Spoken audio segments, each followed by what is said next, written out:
Sabe quando você faz uma compra e a pessoa no caixa pergunta: dinheiro ou cartão?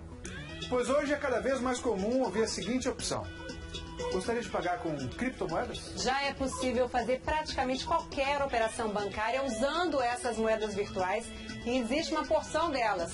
Um imenso mercado que atrai investidores e gera muitas dúvidas. Será que é esse o futuro do dinheiro?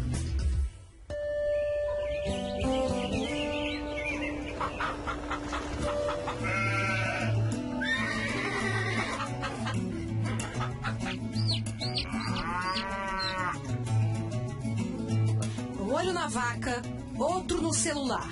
Aí você dá mais atenção para a vaca ou para o Bitcoin? Não posso desprezar a vaca, porque a vaca é importante também, mas o Bitcoin precisa de uma atenção.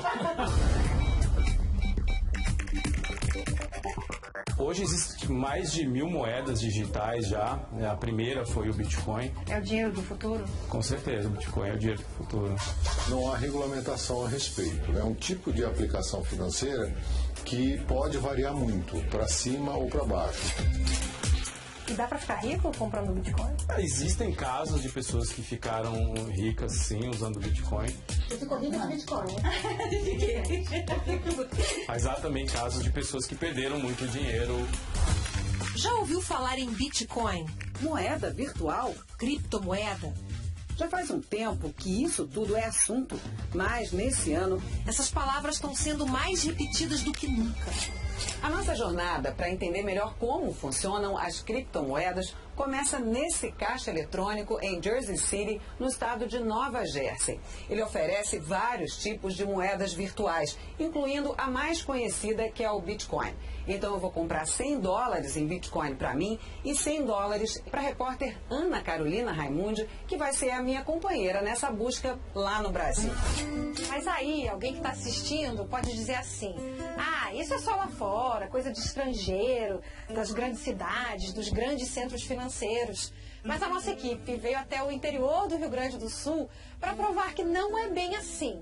No meio da estrada, a mais ou menos 2 horas de Porto Alegre, se você quiser parar e fazer umas compras nessa lojinha, os donos aceitam pagamento em moeda virtual. Então eu recebo em reais ou em Bitcoin. Para entender melhor essa história, a gente vai usar como exemplo o Bitcoin, que é apenas uma entre as várias moedas virtuais que existem. E o Bitcoin é dinheiro, como o real ou o dólar. A principal diferença é que não tem um banco central ou um governo ligados ao Bitcoin. E que é 100% virtual, ou seja, só tem um jeito de comprar, vender e transferir, pela internet. Você pode até comprar bens e pagar por serviços. Para fazer o pagamento, o cliente transfere os bitcoins para o estabelecimento usando o celular. O Rodrigo é dono do maior site de venda de bitcoins no Brasil. Esse site funciona como uma casa de câmbio. Através dele, você pode trocar bitcoins por reais ou vice-versa. Nas últimas 24 horas, foram negociados 30 milhões de reais no site. Uma vez que você tem os bitcoins, pode enviar e receber esse dinheiro pela internet e para qualquer lugar do mundo. Isso acontece de pessoa para pessoa, sem passar por nenhum tipo de intermediário, como um banco, por exemplo. Usar bitcoins no Brasil é legal e deve ser declarado à Receita Federal, mas é preciso ter cuidado. O valor dos bitcoins ainda é instável e varia muito. Hoje de manhã estava 30 mil, aí o preço caiu para 19 mil reais e agora está 29.200 reais. Hoje, até o início do programa, um bitcoin estava valendo aproximadamente 29 mil reais. E quando as pessoas investem em bitcoins, elas compram pedacinhos dessa moeda. O Rodrigo deixou um bom emprego num banco para abrir o negócio em 2013. Começou com 8 funcionários e agora já tem 100. Mais de 1 milhão de pessoas estão cadastradas no site dele para comprar e vender bitcoins. Usar o Bitcoin no dia a dia é muito parecido com mandar e receber uma mensagem no celular. A tecnologia que faz isso funcionar tem um nome complicado: blockchain, o que em português seria cadeia de blocos. é uma grande teia de computadores espalhados pelo mundo que registram todas as transações, como se fosse um livro-caixa. Se uma pessoa manda uma moeda virtual para outra, isso fica registrado em vários computadores. E é justamente por isso que é praticamente impossível alterar ou fraudar essas informações, porque elas são armazenadas em muitos lugares ao mesmo tempo. Ou seja, todo mundo pode acessar esse livro e ver o que está acontecendo. Todas as grandes instituições financeiras já estão pensando em blockchain e como usar isso para deixar os seus processos mais eficientes. Blockchain é uma nova internet global onde tudo que é valioso, de dinheiro a votos, por exemplo, pode ser gerenciado e armazenado de uma maneira segura e privada. E a base é a confiança das pessoas umas nas outras e não em grandes instituições.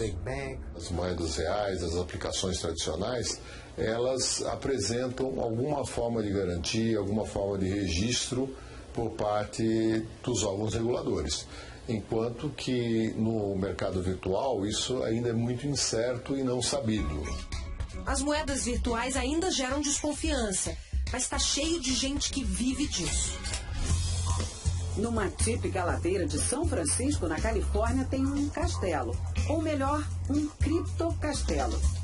O nome foi escolhido pelo dono Jeremy, um pioneiro em criptomoedas. Ele e outros jovens apostam numa revolução. No futuro, boa parte do dinheiro do mundo vai ser descentralizado.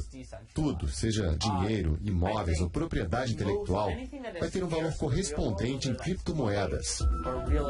Eles fazem parte de uma nova geração que acredita nas criptomoedas porque perdeu a confiança no sistema financeiro tradicional. Sou filho da maior crise econômica da história. Confio muito mais na criptografia e na matemática que num bando de caras do Banco Central americano. No meio dessa galera está o brasileiro Gustavo. Ele investe em criptomoedas há 1 ano. Hoje, criptomoedas, especialmente Bitcoin, eu poderia definir ele como um ouro digital. As pessoas antigamente guardavam ouro como uma reserva de valor em casa e hoje em dia tu tem a oportunidade de guardar ouro digital. Mas de onde vem esse dinheiro virtual? Tá aí outra semelhança das criptomoedas com o ouro. Precisam ser garimpadas. Quem faz isso são os chamados mineradores, pessoas que investem em supercomputadores programados para confirmar as transações feitas com bitcoins. Quando alguém compra ou vende bitcoins, esses computadores ajudam na troca de informações entre os usuários. Como recompensa, os donos dos computadores ganham novos bitcoins e de pouco em pouco vão acumulando riqueza. Atravessamos as montanhas nevadas do estado de Washington para chegar na pequena Wenatchee, a 3 horas de Seattle. A cidade de 34 mil habitantes virou um polo de mineração de criptomoedas. Em 1 ano, 12 empresas de garimpo se mudaram para cá. Essa aqui é uma mina de criptomoedas. 700 computadores super potentes trabalham 24 horas por dia para resolver equações matemáticas complicadíssimas. É assim que são geradas novas moedas virtuais. Durante esse processo, essas máquinas geram muito calor e muito barulho, como a gente pode bem perceber. Mas apesar dessa modernidade toda, várias fraudes e casos de lavagem de dinheiro com criptomoedas já foram notícia pelo mundo. Como em quase qualquer negócio envolvendo dinheiro, tem gente usando essa tecnologia para aplicar golpes e cometer crimes. Agora você pode ter uma combinação, não é mesmo, de atividades consideradas ilícitas com uma moeda que ainda não é claramente regulada. Então isso, em tese, facilitaria esse caminho. E tem mesmo que ter cuidado com o Bitcoin e outras moedas virtuais. Então, atenção às dicas. Se for comprar em algum site, verifique se é um site confiável. Só aceite pagamentos em moeda virtual se você entender bem como funciona o sistema. E o mais importante, moedas virtuais flutuam muito, ou seja, é fácil perder dinheiro. Não tem um 0800 para ligar quando alguém rouba os seus bitcoins. Não importa se são $20 ou 20 milhões. Em nota, o Banco Central do Brasil afirmou que a compra e a guarda das moedas virtuais estão sujeitas a riscos imponderáveis incluindo, nesse caso, a possibilidade de perda de todo o capital investido. Diz também que não regula nem supervisiona operações com moedas virtuais. No Brasil ainda é raro, mas já é possível pagar serviços usando bitcoins. Lembra do Márcio? Ele tem uma serralheria e a serra foi comprada com o dinheiro que ele investiu em bitcoins. Há uns 4 anos atrás adquiri meus primeiros bitcoins a um custo irrisório. Em um ano e pouco, deixando lá e tentando acompanhar, já vi que tinha triplicado. Quanto custou essa serra? Essa serra custou 250 mil reais. E com aqueles poucos bitcoins eu consegui adquirir. E esse serviço que eu presto, você me paga em bitcoin. Aí surgiu a minha esposa, que tem uma pequena loja de lareiras, né? E aí eu disse, mas por que não vender a mercadoria também? 3 anos aceitando Bitcoin e, por enquanto, poucas vendas. Veio uma médica, né? Atendi uma médica aqui, que ela comprou essa lareira aqui. Não tinha cheque, não tinha cartão de crédito, Não, tinha dinheiro ela vivo. tinha o Bitcoin no celular dela. E aí ela transfere, né, esse valor do Bitcoin e no momento que é feito o crédito, nós liberamos a mercadoria. Os nossos $100 em Bitcoin que a Sandra comprou no início da reportagem, hoje, quase 2 meses depois, estão valendo $72. Podemos pegar todo esse dinheiro de volta. Quer dizer, quase todo, porque um pouquinho a gente acabou gastando. Eu quero saber o que eu posso comprar com esse valor. Foi?